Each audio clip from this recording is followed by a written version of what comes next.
Now, June of 2015, I was actually sitting on my suitcase at the end of a runway on the Irrawaddy Delta in Western Burma.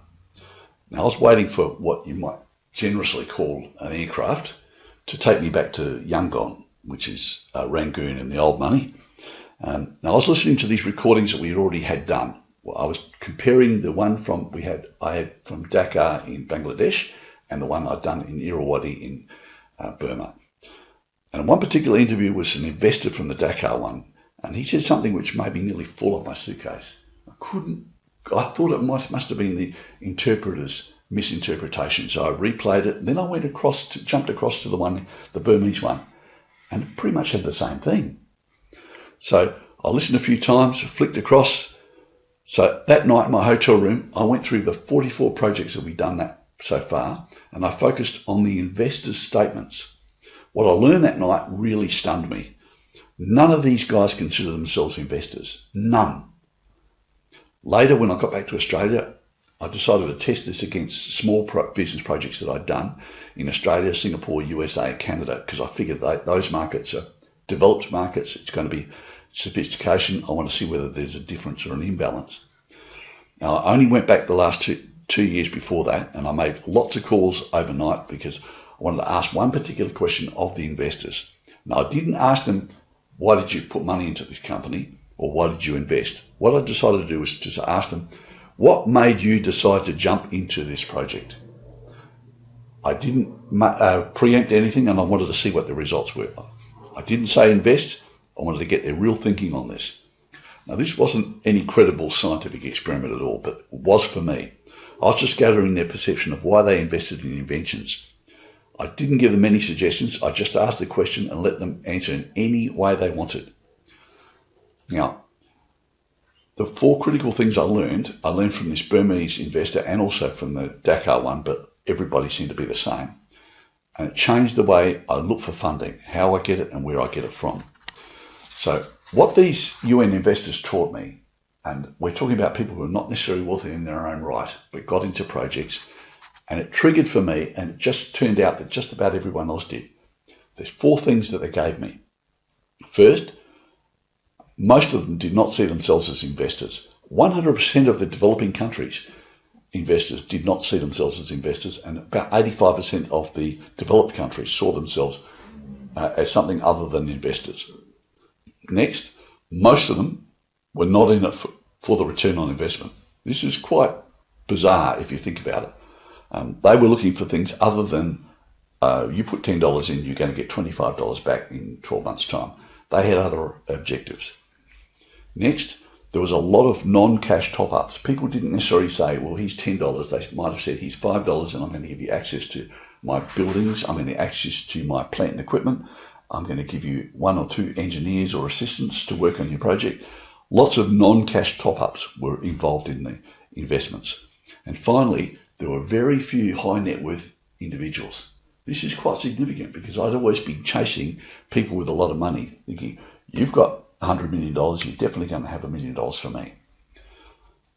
Now, the top 6 criteria that these guys actually used when I went and interviewed them was radically different than what I thought it was. In fact, the reason why I've only got 6 there is because number 6 turned out to be return on investment. Now, this is not a proper scientific experiment, as I mentioned, and what I've done is used a modal average and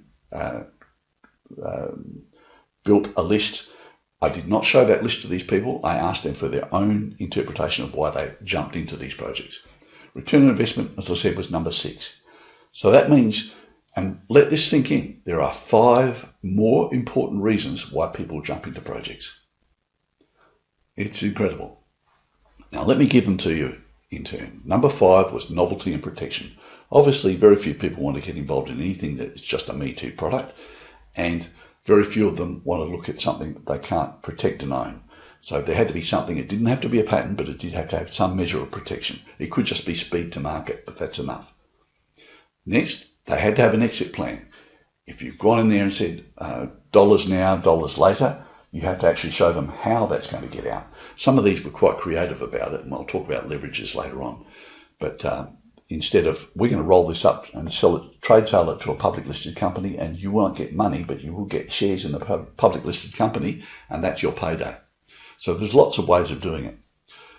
We had to show them that we understood what the risks were for that industry, and we managed those risks. In most cases, these investors came out of the industry or the market, and so they knew the risks involved. And if the inventor couldn't show them that they knew what those risks are and had a full understanding of it, they lost credibility immediately. Next was the commercial model. The commercial model is important because people think all the money is tied up in the invention, all the value. It's not. It's in the commercial model that wraps around that value, that model, that invention. I'll give you an example which will change the way you think of Shark Tank. Everyone that comes on stage says they rave about their product and their people, but the judges aren't. They're sitting there silently working out what is the best commercial model I can wrap around that, interface that piece of technology or innovation to a market or an industry, and how can I make money from that? Now, they won't share that with the inventor because that means they're handing over value for nothing, but that's where the value is. And finally, the number one reason why people jumped into projects with money and other top-ups was leverages. Now, leverage is a little bit hard to explain, and I've got 14 different leverages, which I can't go through all of them, but I'll explain one or two today. First, I just want to give you how one leverage can work for you. Let's assume that I've got a new wheel alignment equipment that I'm developing that will allow me to do a wheel alignment for $50 and make money from it. So I come along to you because you've got a tyre outlet place with 3,000 customers. In fact, you've got another 9, so you've got 10 with 30,000 customers. And I say to you, if I put my developing machine into there, if you give me $1 million, I can put it together, throw it into your office. That's all going to be very nice. But what if you then can write to your 30,000 people and say, well, I've got this new wheel alignment. I can do a wheel alignment for $99. You'll not only wipe the floor for your competition, but you'll also sell the tyres that go with that. So now you're going to cover your $1 million within a few months just by writing to these people and say, everyone's going to need a wheel alignment. When you need a wheel alignment, we're going to check your tyres free. And if you need tyres, why would you go anywhere else when you can get them the alignment immediately afterwards for $99? So it's an easy, all we've done is what we call